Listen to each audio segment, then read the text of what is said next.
nag-start ako magtrabaho when I was 16 years old. Nag-start ako magtrabaho sa Kenny Rogers, and then after nun, nagtrabaho ako sa Wendy's. Kailangan kong magtrabaho habang nag-aaral para masuportahan yung pag-aaral ko. After Wendy's, nagtrabaho ako sa may Nissin, sa may paggawaan ng Pancit Canton, sa may Santa Rosa, Balibago. And then after nun, nagtrabaho ako ulit sa may Laguna sa paggawaan naman ng seatbelt sa Takata. And then after nun, naghanap ulit ako ng trabaho. Nakahanap ako ng isang regular na trabaho sa Allegro Microsystem dito sa Parañaque.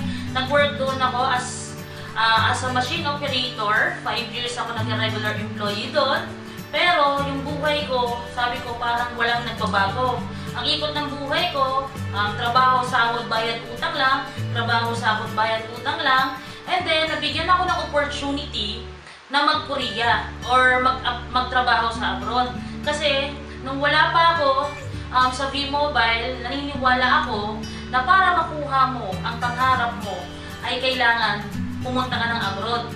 Dahil malaki yung sahod doon. Medyo may kalakihan yung sahod kung compare mo sa factory worker dito sa Pilipinas. Kasi ang sahod ko dito sa Pilipinas, ang factory worker ako, 10 to 12,000 a month. Pero yung nag-Korea ako, sumasahod ako ng 50 to 70,000 a month. Malaking bagay. Pero na-realize ko, yung nasa Korea ako, parang habang lumalaki yung sinasahod ko, lumalaki rin yung ating gastusin. So, kahit papano, after 5 years, may naipon ako, pero hindi pa talaga sapat yung naipon ko doon sa pagiging factory worker. Naman ko yung V-Mobile sa ate ko, that is July 2011. Kakapanganak niya lang yan doon sa aking pamangkin. Bigla siya nag-post sa Facebook. Ang sabi niya, may maganda raw siyang negosyo na papasukin. Ginawa ko si V-Mobile. Nasa Korea pa ako kasi nung sahod, ang oras ng trabaho ko sa Korea is 12 hours a day. So, paano yung 12 hours a day? 9 to 9, 9 ng gabi, until 9 ng umaga. So, wala akong day off. 9 to 9, 12 hours a day, no day off. So, ginagawa ko siya as an extra income. Dati kasi mahilig talaga ako sa mga FB games tulad nung Cafe World, yun, yung mga Farmville, mahilig ako doon. Tsaka, favorite ko talaga kasi as a Filipino sa ibang bansa, para mawala yung homesick mo, mahilig talaga kami dumanood ng mga teleserye para kahit paano nararamdaman pa rin namin na yung spirit ng Pilipino or para hindi kami ma-homesick. Para ako matulog, ang ginagawa ko, nag-V-Mobile ako. So ang ginawa ko doon, namigay ako ng mga flyers sa mga Pilipino na every Sunday nandoon. So namimigay ako ng flyers doon. Maraming hindi pumapansin sa akin, maraming tumatawa, maraming hindi naniniwala, maraming nagdududa na dahil sa business na to, kaya sabi ko, ito na yung magiging way para makauwi kami. So lahat, sobrang daming negative.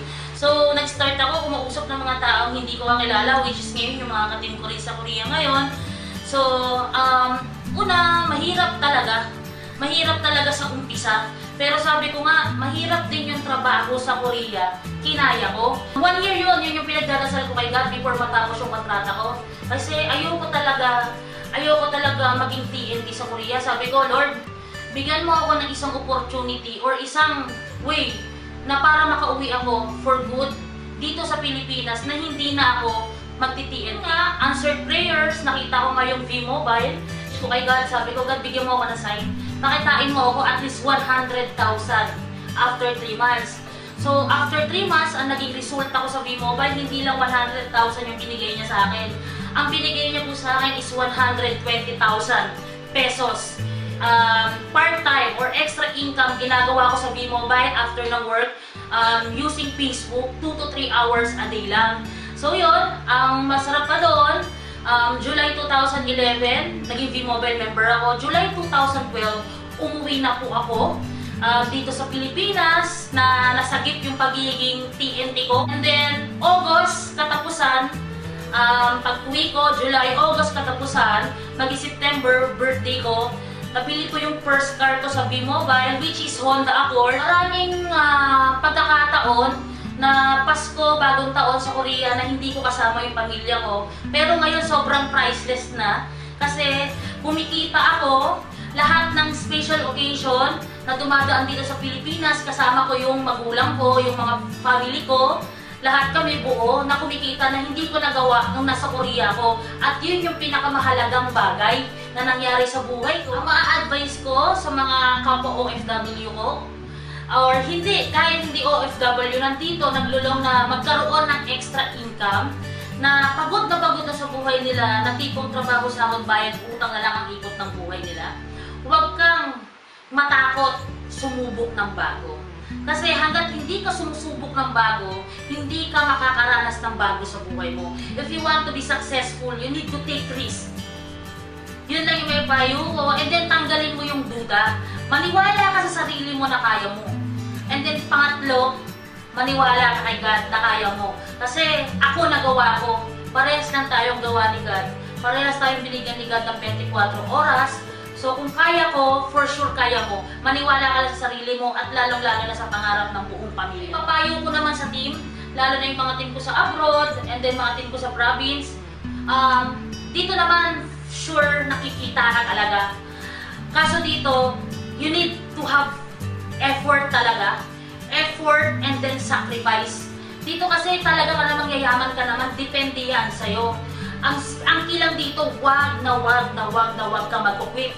Kahit ano pang hirap, ano pang pagsubok, ano pang negative, ano pang rejections ang ma-encounter mo dito sa business na to, ang importante tumutuloy ka, ang importante naniniwala ka sa sarili mo na kaya mo, naniniwala ka sa pangarap mo na kaya mo maabot. Thank you sa mga members ko na sobra yung kahit hindi kami magkakilala personal, through Facebook lang kami nag-uusap or through Skype lang kami nagkakaroon ng communication. Sobra yung trust na binigay nila sa akin. Kasi dito kailangan mo talaga magtiwala. Kasi kung hindi mo kaya magtiwala, for sure ang pagyaman hindi mo magagawa dito. So maraming salamat sa team ko na sobrang yung tiwala nila 100% sa akin. Sa patuloy na pag-support sa team natin at sa bawat isa sa atin. Higit sa lahat, maraming salamat sa ating mga mentors. Hindi ko na sila isa-isahin, napakadami nila. So, lahat sila na nag-support, na i-guide tayo sa business na ito, sa aking family, at sa lahat ng mga taong naniwala sa akin at sa pangarap ko. At higit sa lahat, maraming salamat kay God. Dahil lahat ng nangyari sa buhay ko, lahat ng mga binigay niya sa aking opportunity, lalong-lalo na sa B-Mobile, is lahat yan galing sa Kanya. At wala talagang taus-puso yung pasalamat ko kay God. Kaya ayun, thank you very much.